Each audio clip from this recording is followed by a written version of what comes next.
welcome to our latest unboxing video. I'm Eliza here at the Hatfield Public Library, and I have a box of adult fiction and nonfiction with 3 DVDs on top. We have Decision to Leave. This is by Park Chan-wook, and it is about it says a romantic thriller about a detective who comes to the murder scene and there's a dead man and he thinks the wife maybe knows more than she is letting on. I mean, because it says it's romantic, I wonder if there's a relationship between the detective and the wife, and apparently it won some awards. We have Devotion, about 2 fighter pilots looking the part, Jonathan Majors and Glenn Powell, and they helped turn the tide at a brutal battle in the Korean War. And it says that Jesse Brown was the first Black aviator in naval history. And we have the 3rd season of Miss Scarlett and the Duke for Miss Scarlett and the Duke fans out there.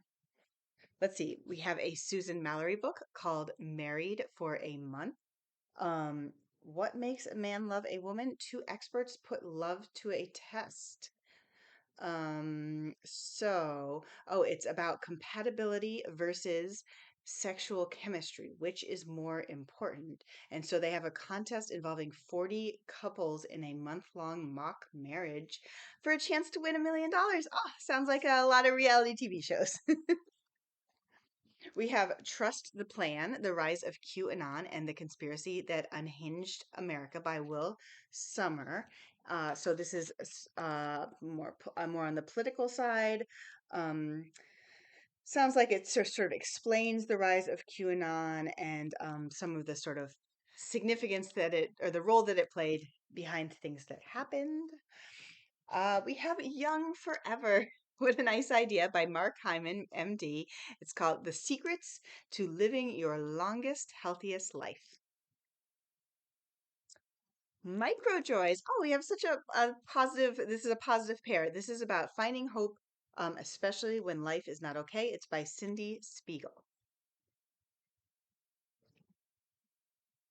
A little change in pace. We have The Last Tale of the Flower Bride by Roshani Chokshi. And this is a fantasy novel by the author of a very, very popular kids middle grade series. This is about a woman who's an heiress to a fortune. And she's married, and her bridegroom isn't supposed to pry into her past, but then they have to go back to her childhood home. Sounds like a sort of fairy tale feel to it. We have The Secrets of Hartwood Hall by Katie Lumsden, a manor home mystery. Oh, this sounds like something I would definitely read, and I do love this cover with the silhouette and the building behind it. It feels very like Jane Austen. 1852, a young widow is taking a position of a governess to 1 child, but something is not right. It sounds like there's strange figures in the abandoned east wing of the house. And she has a forbidden relationship with a gardener. That sounds really fun. This is cool. This is a nonfiction book called Occupying Massachusetts: Layers of History on Indigenous Land. But this is by Sandra Matthews with texts by David Brule and Suzanne Gardinier. And so this is sort of looking at, a lot of Indigenous history has just been sort of taken over by the presence of the current residents and our own history. And so this is sort of looking at what was there before and what, still continues to have an impact. This is great. I love that it has all these wonderful photos.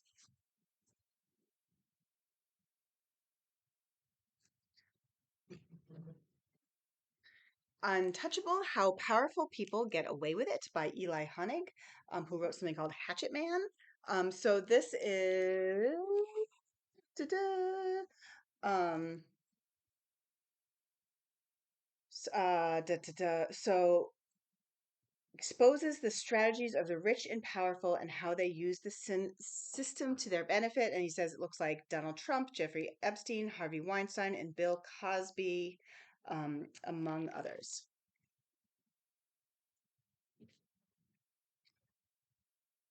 Stars an Italian Sky by Jill Santopolo, and this is a shimmering love story. Aw. It says about a couple who meet in 1946 in Italy, and then there's another storyline about a couple who are in love um, in New York in 2017. And then it sounds like a secret is revealed and past and present collide. But I don't think in a time travel way, just in like a life way. The Wandering Moth. I feel like this is me recording this video. What medieval monks tell us about destruction. Oh, interesting. And this is by Jamie Kreiner. And I'm intrigued. I would like to definitely look and sort of see what this is about because, yes, as it says in the description, we are all very distracted these days, and there's a lot of stuff out there about mindfulness and focus. But medieval monks were very good at being focused. So good, makes sense to look to them for advice. 4 more books we have. A River Sing Me Home by Eleanor Shearer. Oh my gosh, I remember the description of this. So I feel like I can't even read the description without crying. It feels so emotional. Um, but it's about a mother in the 1830s in the Caribbean whose children have been sold away and then slavery is ended and she tries to find them. Bliss on Toast by Prue Leith. Who is famously one of the judges on the Great British Bake Off. And this is like a very simple book of just different stuff to put in sandwiches. And then, I mean, it seems a little basic, but I have to say, these do not look like basic recipes. They're very fancy. Summer peas and beans with ricotta, lentils, fried onions, and cherry tomatoes. And also, in addition to being kind of fancy, they all look really delicious. Ooh, 2 more. I'll do this one first. My books are always falling.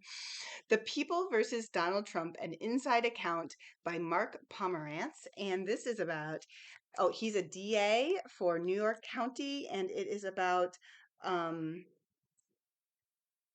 a court case. There have been like so many court cases, but I guess this is a one against the Donald Trump and the Trump organization about financial practices. Last of all, we have Empress of the Nile by Lynne Olson. I hope people get excited about this one. It just sounds super interesting. It says the daredevil archaeologist who saved Egypt's ancient temples from destruction. And so this is about a woman in the 1960s um, who was uh, trying to keep temples from getting taken over by a reservoir, like a dam was going to be built and flood them. But then it also says she was in the French resistance during World War II. She was held by Nazis. Wow, she just sounds like quite a person. So that is my entire box. I will be back soon with more.